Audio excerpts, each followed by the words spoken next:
Hey Timberland, open up. What's up? I know why y'all here. Out here to see my gym, my fridge. That's what I want y'all to see. Come on. Ooh, I'ma kill this beat like it's not live. If you knew me, I would probably be up in your top 5.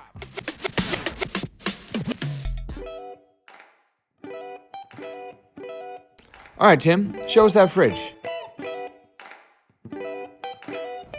Voila. Health is wealth. Right now, I just do as a bodybuilder would do. They eat very plain Jane. There's no taste. You're not eating for taste. You're eating for to be fuel, for your body to keep going. A day of eating look like, for me, I get prep meals, which will look like this. That are delivered to me. It's a difference when you're trying to hit a destination. You have to be very on point, very precise, which I like to be because I'm very focus minded. I don't like to break or bend the rules. What do you always keep in your fridge? What I always keep in my fridge is a gallon of water, alkaline water. And I put a little aminos and lemon, and the aminos help me from not getting sore, keep me hydrated, be able to work out the next day. And as you see, I keep another one prepared for the next day. What do you put in your protein shake? Sometimes I use this for protein shake, pineapples, cantaloupe, and just the kiwi and the strawberries to give it a little flavor. And I add some kale to it to give it that thickness. Well, this is baby spinach, either one. Do you ever have a cheat meal? You know, once I started to train, I always look at food as fuel. So I don't miss nothing. I would like to have something sometimes, you know, maybe like a Krispy Kreme or crispy chicken sandwich, you know, stuff like that, but I don't need it. Like, I don't crave it. And the only time that it gets me is when we go to the movie theaters, because we go to this certain movie theater, CMX, and it's just like you gotta order something off the menu. So I try to order a salad, knowing that's the only healthy thing that's really probably not healthy that I'm gonna get. It's no secret that you've struggled with weight issues. Tell us about your fitness journey. Okay, what was my turning point for getting really, really healthy was just how I would look at pictures and I'm like, no way.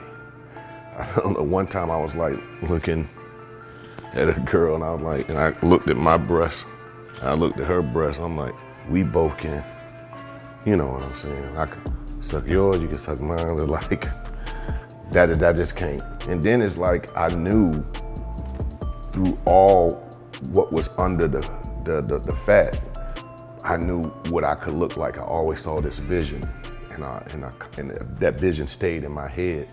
And then I went to the doctor. The doctor said, you know, you almost have diabetes. You gotta lose weight, you gotta do this, your sugar's high, this certain little things. It was a point in my life where I was very like in the dumps. I was on drugs, on prescription drugs. I beat that, I did it. Nobody can really help you unless you help yourself. And I know that I didn't get to be Timbaland without the perseverance that I always had instilled in me. And with that being said, I just had to straighten up, and I really did a 2-year 360 and just went like, when I set my mind to something, I go. I went through the shakes and just gotta beat it. You gotta go through it, and I went through it. I'm not gonna say it went through easy, but because I knew I had all the know-how and had God's help, I knew that I could beat it. So everything was, I'm not gonna say smooth, it was tolerable. I did it. Got off of that, never went back to drugs in 5-6 years. Then I just started getting my body right, my health right, eating right, stopped going to restaurants, stopped doing all these other things, and just align myself in the way I'm supposed to be aligned and just be very healthy. Wow, sounds like fitness has changed your life. I believe that it helped me to be more focused on my business, to be sharper, because I used to have a problem of like getting up, going, being on time. Now I'm the earliest person to the place. So it changed my whole outlook of Timbaland. You know, when you're on narcotics, you kind of, for me, you know, messed up relationships, had to go back and repair relationships because you're not I'm in the sunken place. When you're in the sunken place, it's not you. that demon inside of you just talking for you. So I just understand what life is. For as an artist, it helps me create better. It helps me think better, new ideas, and it helps me find the next thing just like me, like another producer, another hot kid that's going. It makes me not focus on just Tim. It makes me understand what the brand of Timbaland is, because kids call me a legend.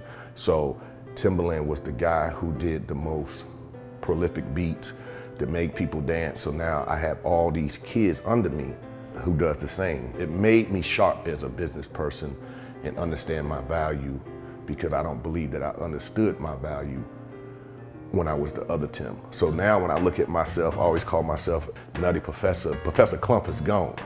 He almost gone. And Buddy Love is coming. It's coming. He's coming. But not the attitude of Buddy Love, but the swag of Buddy Love. You know what I'm saying? Buddy Love. Yeah. Do you ever use any supplements? Supplements. Because I was a pill popper, and I try not to take too many supplements. I just provide on the protein shake and aminos that you saw in my water earlier.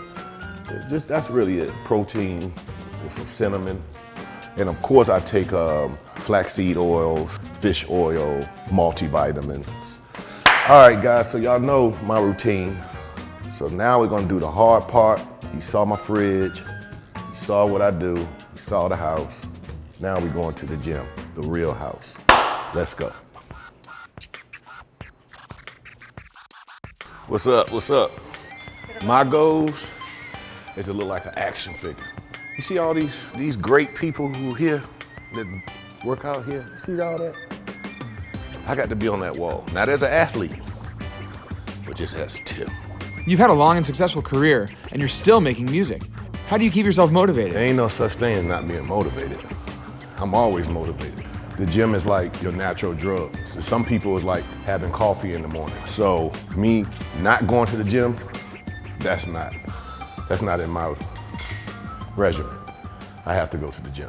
How do you start your mornings? Wake up about 7 o'clock in the morning, go to the gym about 9, and start the workout 10 o'clock. So, what's the key to fitness? First, just having a partner that believes in your goal, which is David. He believes in my goal, and he's always on me. So really it's having that partnership, having somebody that cares about what you're trying to do and really walk you through the process and not lying to you about the process. And a lot of people want it overnight. I'm the person that want it for long term. Having a guy like David and the whole DBC staff, like they always, when I come in the morning, what up Tim, you look great. Wow, you look amazing. It's always uplifting to come in this gym. You know, I think this is what keeps me motivated. Coming here in the morning, even if I feel like crap, just Dave and the team, the best. All right, Tim, it's time for our rapid fire questions. 7 a.m. workout or 7 p.m.? 7 a.m.